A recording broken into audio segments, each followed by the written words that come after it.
Alright, today we're gonna talk about something that a lot of y'all don't know about, alright?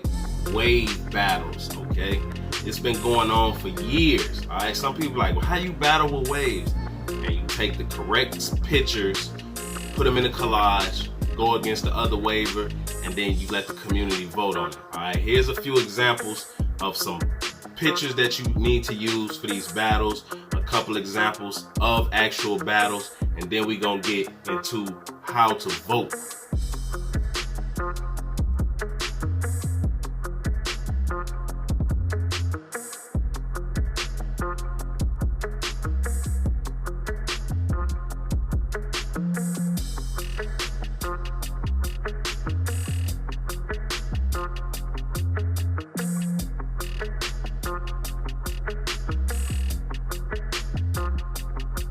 Alright, now when voting on these wave battles, it's different categories that you vote on, alright?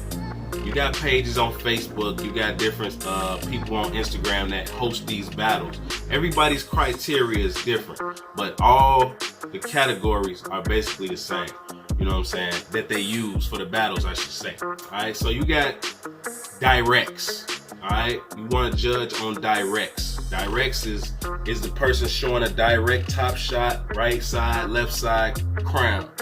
Who has the best directs? Okay, then you'll give it to either waver. Alright. Next one is connections. Alright. Who has the best connections? Who has the least amount of forks? Simple as that. That's all you gotta do is basically go through their pattern, through their 4 pictures, count the forks.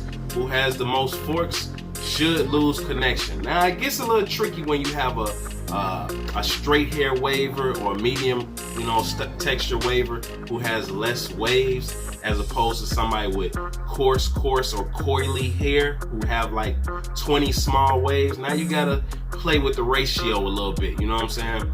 So with that ratio, let's say you got one waver, he got 5 waves, no forks, right? No forks at all. He got a flawless pattern, no forks, but they only got 5 waves. Then he's going against another waver, they got 20 waves.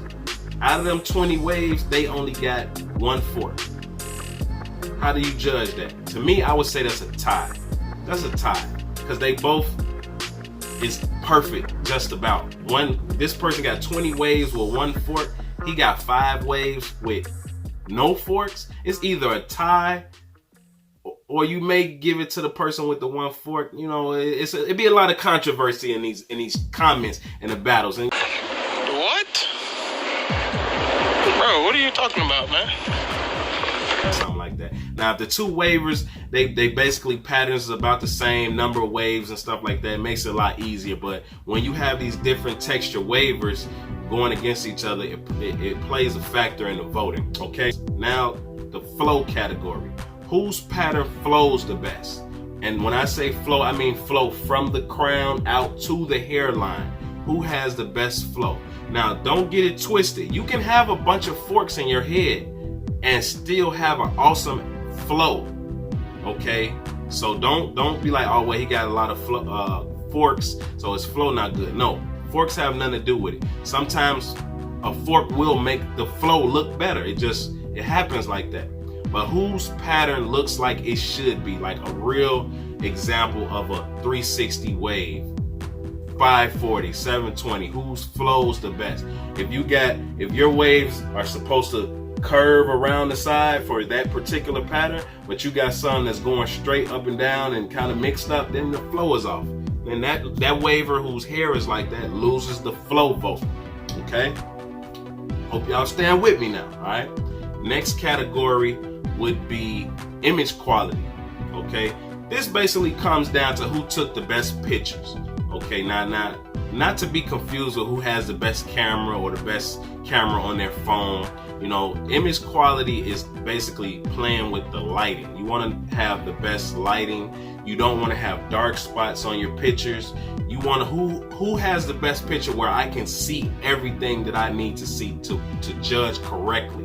That's what image quality is. So some people get this confused, like, oh, this person used a brand new Nikon camera and the quality is excellent. No, but yeah, the picture is excellent, but the quality, because you can have a nice camera and still have shadows. You know, people like to take pictures outside, and sunlight is cool, but you know, it can kind of wash out your waves.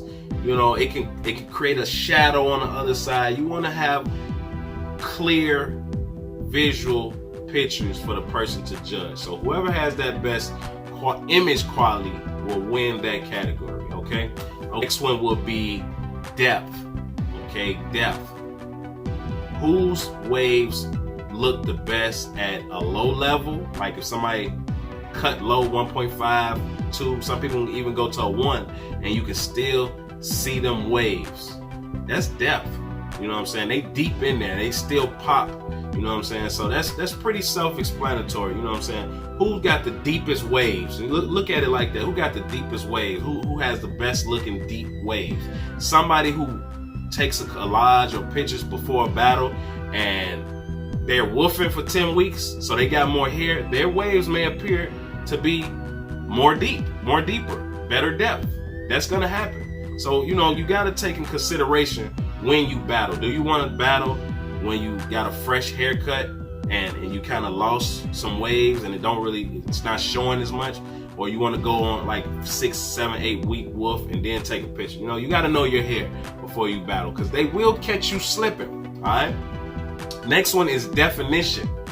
Who has the most waves that are defined? Okay, they need to be defined. They pop. Certain areas of your hair, you may have, like a lot of people inbox me and DM me, oh, I can't get waves right here, or I can't get it right here. When you take them pictures for that collage, if you have areas that don't have waves or they really not defined like the rest of them, this is where you will lose this category. You need to have defined waves throughout your hair. Not saying you can't battle if you don't. I'm just saying you're gonna lose that category if the person you're going against has a better defined pattern. Okay, let's not forget the crown. All right, to me, that's the most important part of the pattern. But this is a major key category to vote on is the crown. How does the crown look? Is it developed? Is it flowing nice going into the pattern? Does it have a lot of forks? If it's a beehive, is it wide open? Is it closed? You know what I'm saying? The crown category, very important, and a lot of times it's the deciding vote on who actually wins or not. Okay, that's about it, man, as far as those. You know what I'm saying? And I'm gonna give y'all a couple more examples of some battles from the past, from the present, that y'all can look at and give y'all who won, who you think won. Leave comments down there and tell me who you thought won that battle. You know, I got some battles from old school Jeezy battles. You know what I'm saying? I be in the search bar on Facebook. On these Facebook pages, if you get in the search bar, you can go way, way, way back and see these old battles for these famous YouTube wavers now, when they used to be in the mud getting it like we trying to do right now. So let's take a look at a few of these old battles.